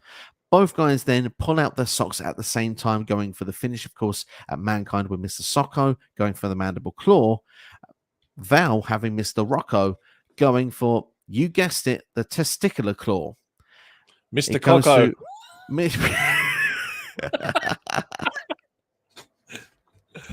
Someone need to save the segment. Someone need to save the segment. You did, thankfully. Mankind and Val, it was who would fall first to what was being grabbed, and unfortunately, it was Mankind who fell first, and Val falls into the pinfall to get the victory. But if there is people wondering what happened to Mr. Rocco after this match, yes, Mankind did attack Val after the match and manages to get Rocco back wearing 2 socks on his hands. But he does know where that sock's been, surely. What were your thoughts of Mankind versus Val Venus? After watching, was it SummerSlam Survivor Series we watched recently? My brain forgets because I have a poor memory. I again question how Val Venus gets on a pay-per-view for some random reason. Like, it just, like, don't be wrong. I remember this whole period of Mankind with this book, and it just seemed to be like, it almost felt like the book was like pre-order for like a year before it actually came out, because every week Mankind had that book, and it was a case of pre-order my book, it's out soon, and the fact that we get a match with Val Venus because Val decided he wanted to use it as toilet paper, and this is such a Sunday Night Heat match. Like, why couldn't this have been on Sunday Night Heat? Like, it just doesn't make sense, man. It's okay. I'm not Mankind's biggest fan personally. I think that for me, he spends like 90% of the match just getting his ass kicked, and then just comes back and wins or just loses. And I'm just like, yeah, sure, okay. But Val got the win, I suppose, is the plus to take from it, because it's like, hey, it's not very often Val Venus normally gets a win on a pay-per-view, so take what you can get. And Val had just turned heel at this point as well. This was the start of the heel push for Val Venus, which, again, didn't go as high as I think they wanted it to. When was he ever a face? I mean, he was kind of a face, wasn't he? He's always been a sexual predator. Well, I mean, yeah, he walks to the ring and grinds his hips to the ladies, and he's, hello, ladies. And it's like, the dude is a sexual predator, man. What part of that is a good guy? I mean, I didn't book the Attitude Era in 1998. That's all I'll say. But I mean, Val was booked as the good guy. The Godfather was a good guy, so you can see it happening, I suppose. Yeah, exactly. So, but anyway, back onto detail of this match. I think to sum it up nicely, I think the wrestling part of it was decent. Yeah. I think the grabbing of the Rocco out of the trunks is a little bit disturbing, followed by the finish, which I think is very questionable. I'm surprised Val won this. Even though I watched this earlier in the year, I'm still surprised that Val wins this match. As especially doesn't really lead to anything afterwards. But it is what it is. It's something on a pay-per-view, I guess. But I can't give this more than a 2-star. I mean, yeah, I guess so. I mean, at least we got a wrestling match out of it. I mean, hey, Val's lost Mr. Rocco. There was large pieces of meat laying around the ring earlier after the housekeeping match. I'm sure he can grab a giant sausage and stick that down his trap pants instead and get away with it. There you go. A bit of creative there. It might have happened. We don't know. The fact that we had Val packing his trousers with socks is just unreal, man. Like, I sit there and think to myself, again, same scenario. What? How did I turn out okay? Do you know what I mean? What? I don't get it. I was still questioning if Russo had really joined WCW at this point, but apparently he had. So it's what it is. But what's your star rating for this again? Sorry. I'm going to go same. You're going to say 2. It was just a bang average, decent TV match, if anything. Just a normal. No, I lie. 2.25, because for as bad as the finish is, it's quite creative, and I'll take it. Yeah, I suppose that I'll give it that. I'll give it that. Dave Meltzer gives it 2.5 stars for those that wondered. C Nation has the Mankind book. How awesome, CD, that you have the book there. Hope you've enjoyed it if you've read it. And yeah, I must admit, I did read it when I was younger. I remember it being a good read, but I don't have it now, which is a shame. Would have been a good thing to have. The Attitude Era went too far sometimes. CD, you're telling me, honestly, it really did go too far sometimes.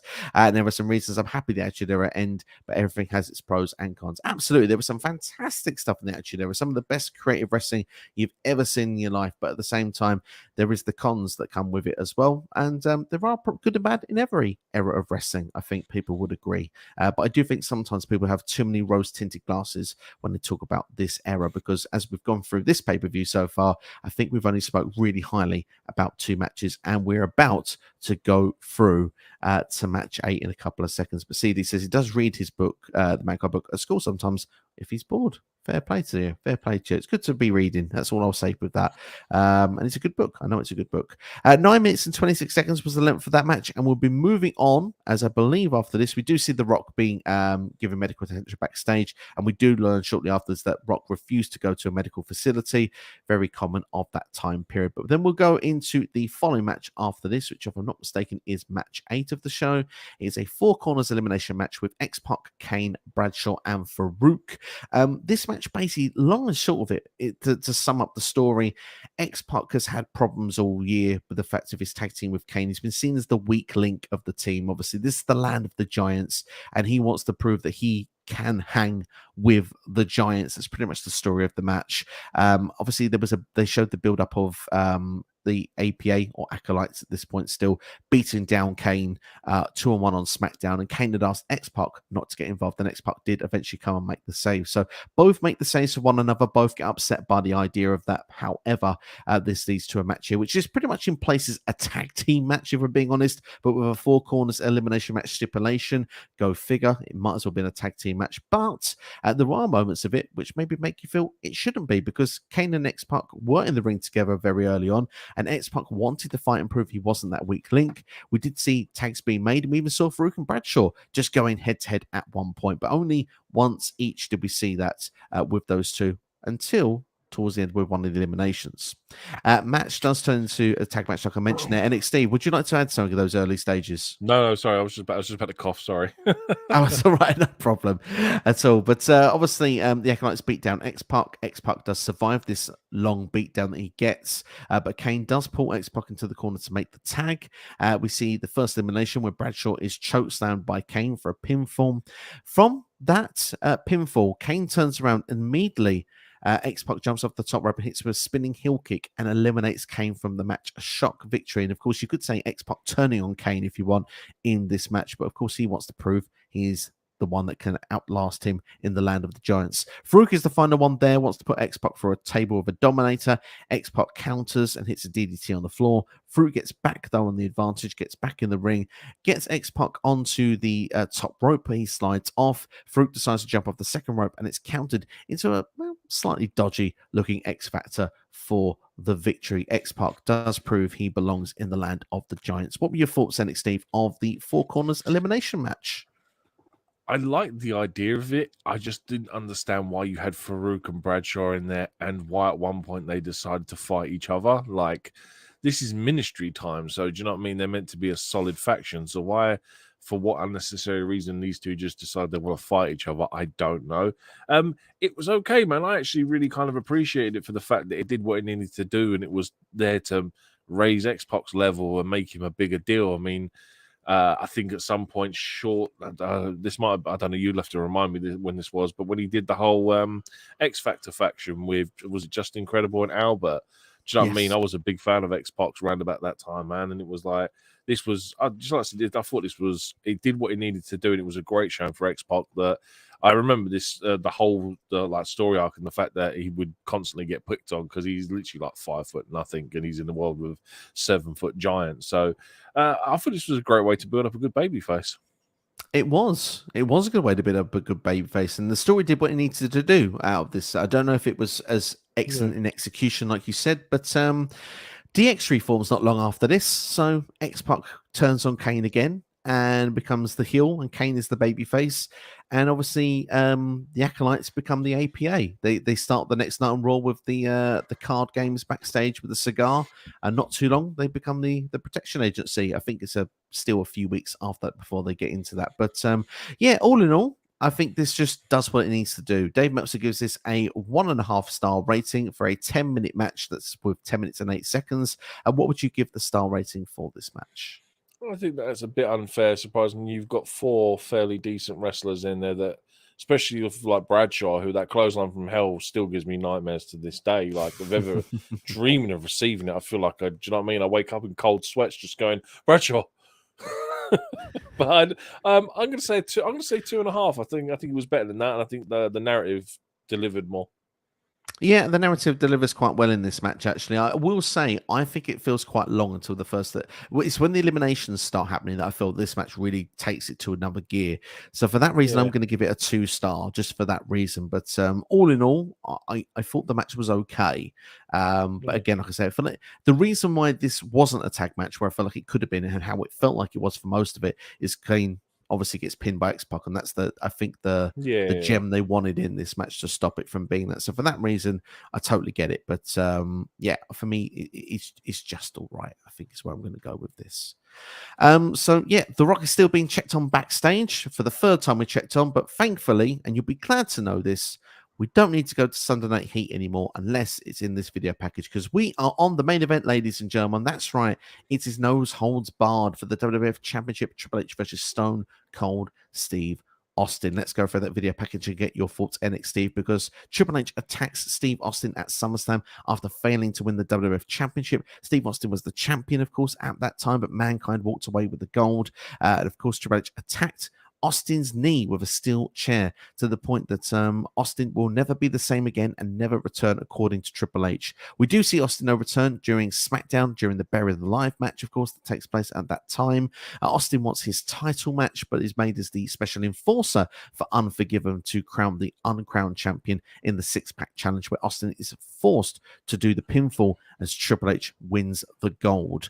Brawls continue between these guys going into this show, obviously, and Austin locks Triple H in a room where he's laying down with a rattlesnake.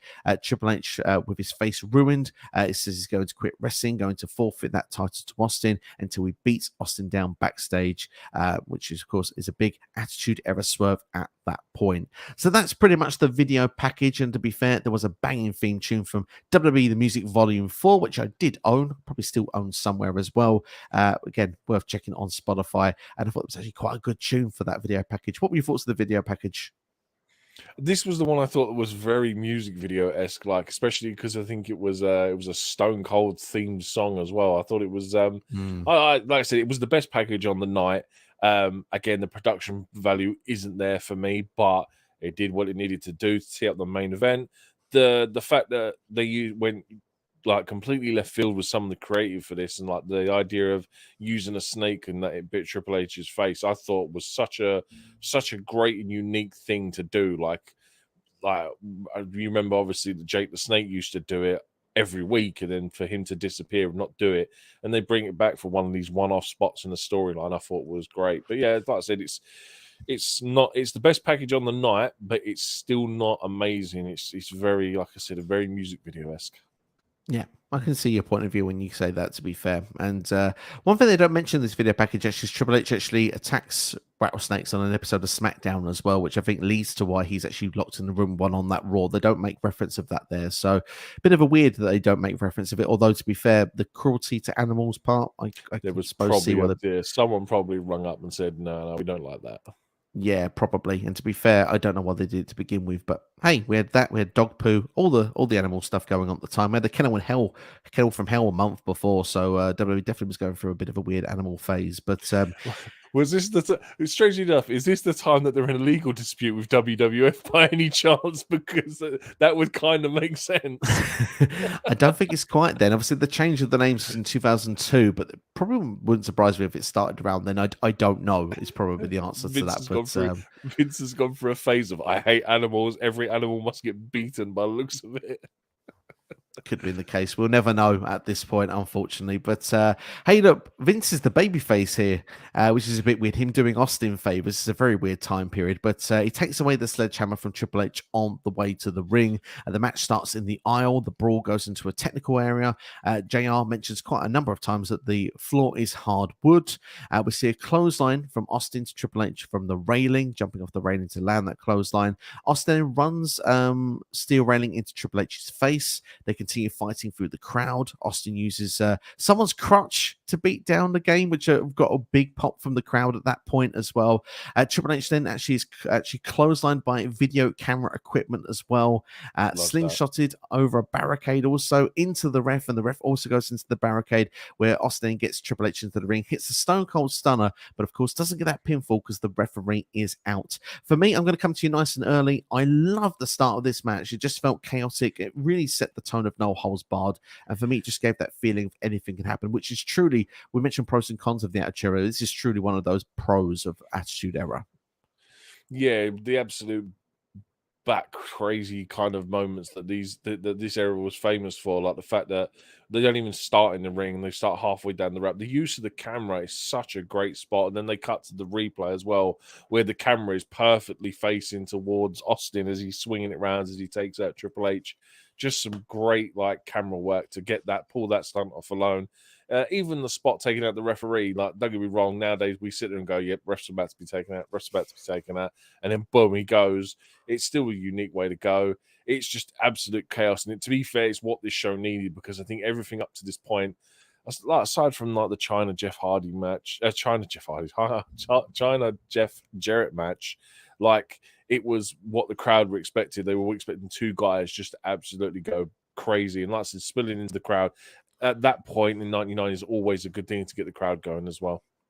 Absolutely, yeah. I mean, this was a different flavor altogether to what you'd had for a lot of the rest of the evening. And obviously, being the main event, two main eventers, that fight Phil Austin, you know what you're getting. We mentioned that this era is a lot of brawling style, and Austin is the key element of a brawling style when it comes to these matches.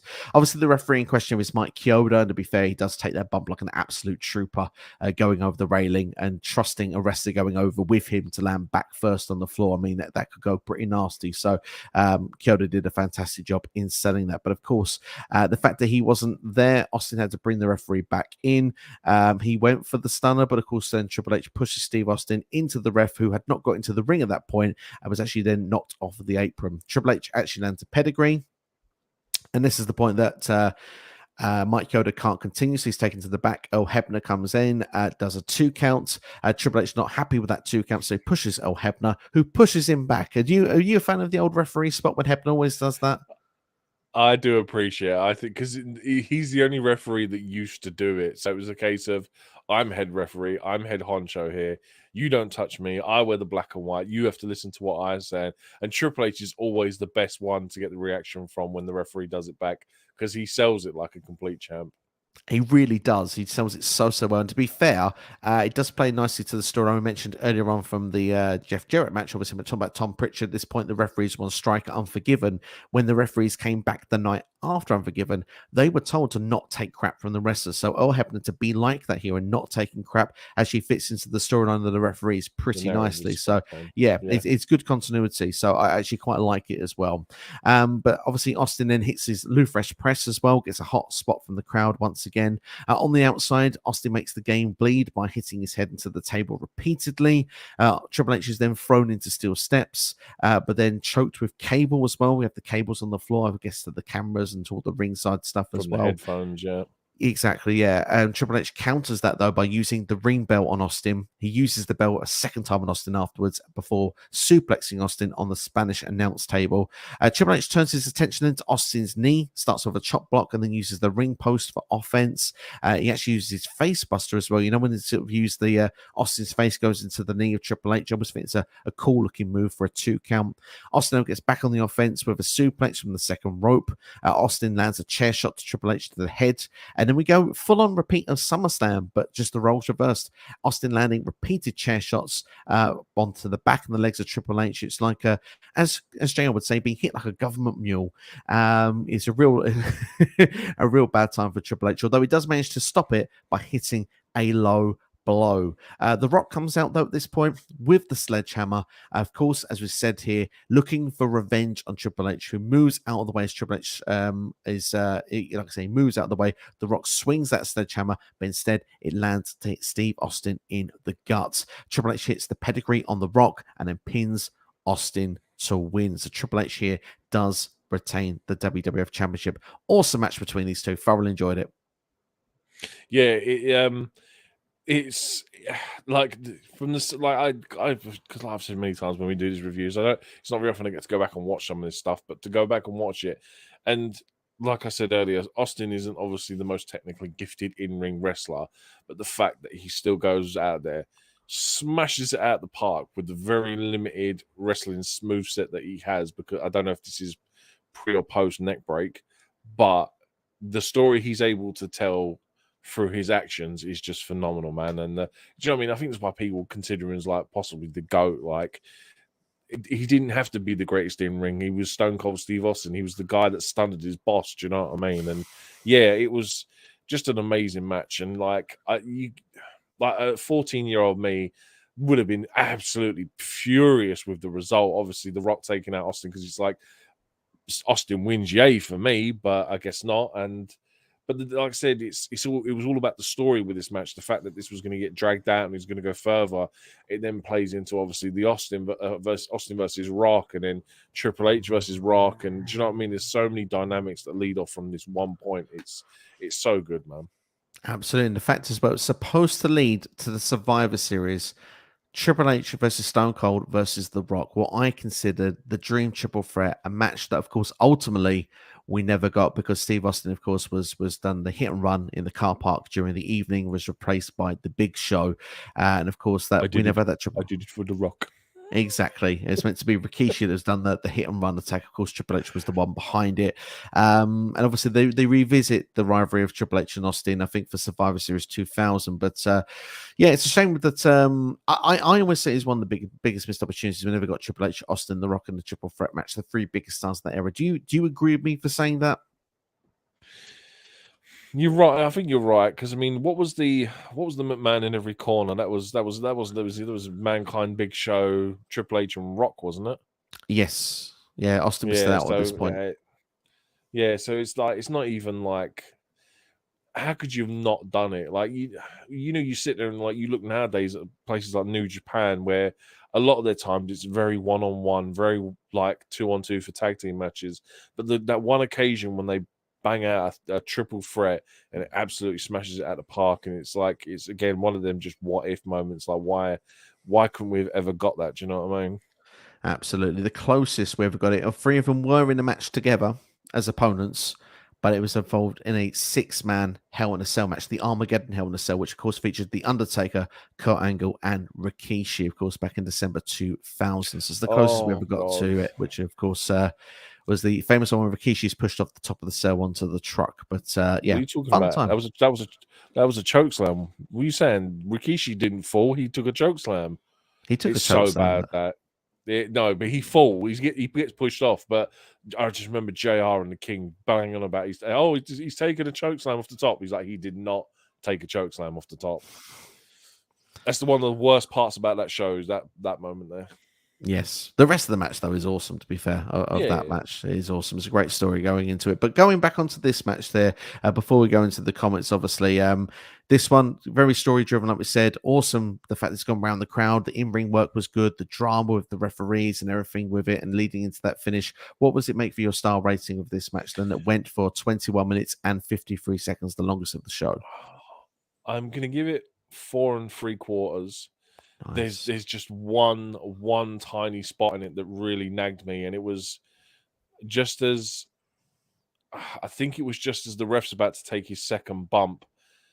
I think it was then. I think it might have been a bit later, but there's a point where I think Austin does a stunner or something to Triple H, and Triple H just no sells it, and he's up in like 30 seconds. It was like, I get where they were trying to go with the narrative, but for me, it's just one tiny mistake that every time I watch it back now, I always like I see that error where it's not that he no sells it, but his recovery time is just almost instantaneous.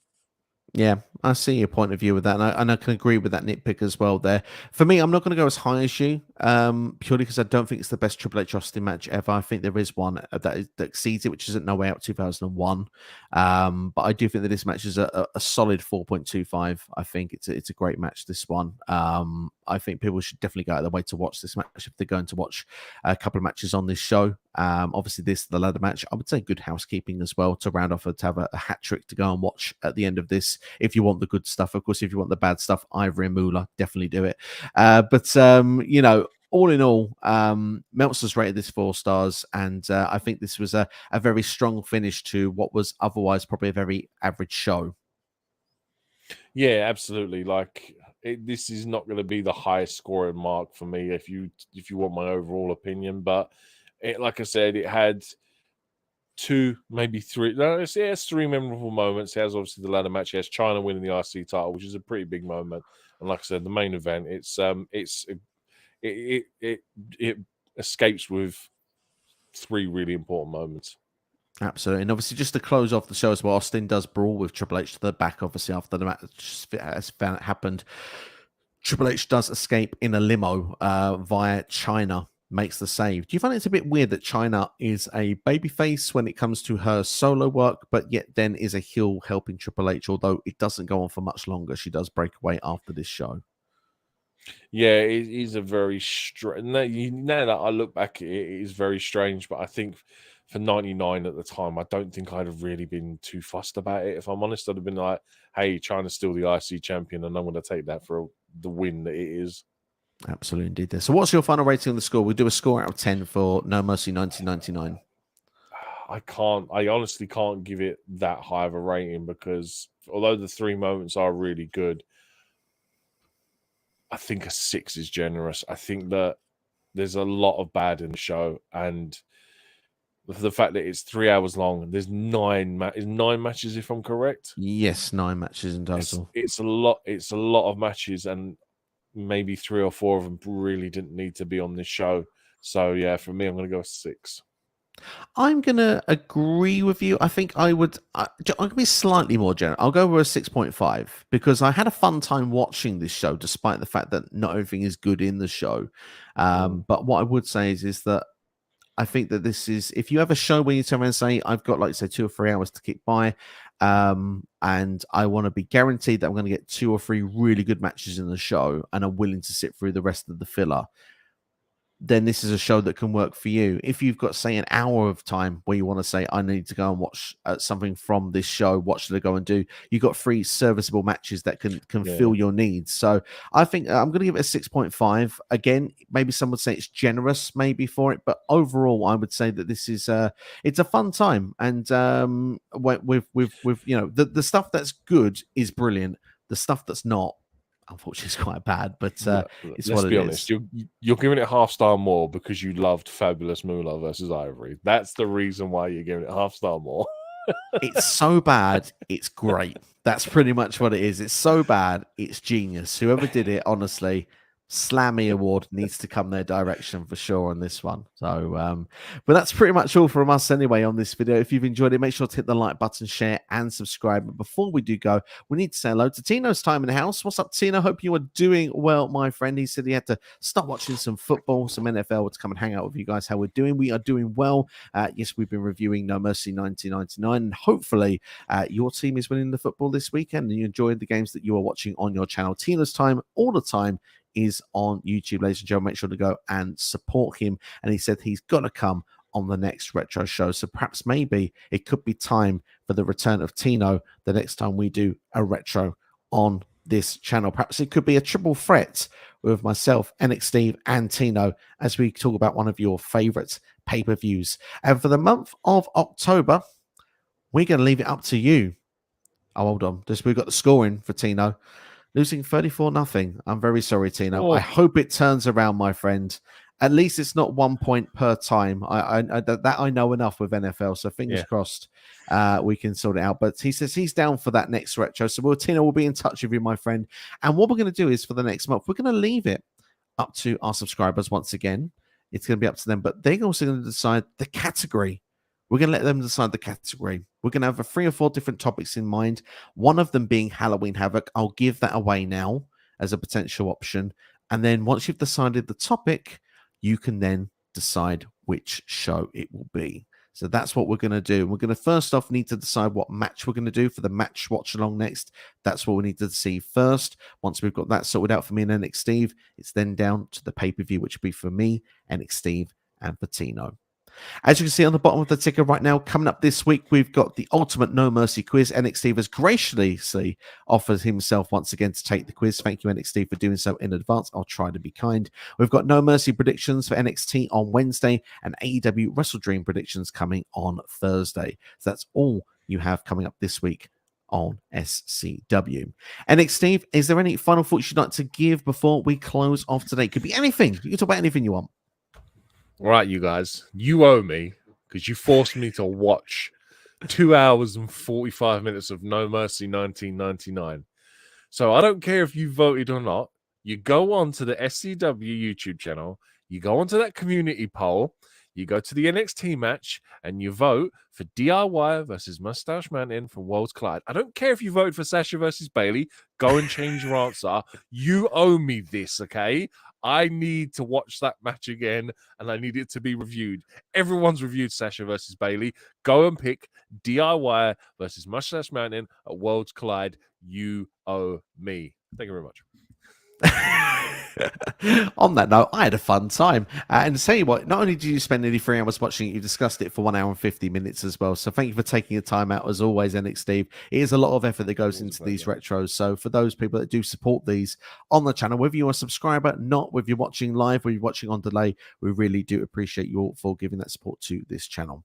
But that's all from us anyway. Enjoy yourselves and each other. We'll see you for the next one. Of course, like I say, if you enjoyed the retro content, there's a whole playlist of them. Go and check them out now. There's about 15 videos in there you could be going and watching right now. But in the meantime, we'll see you for the next one. And like I say, join us on Tuesday for the Ultimate No Mercy quiz. Take care.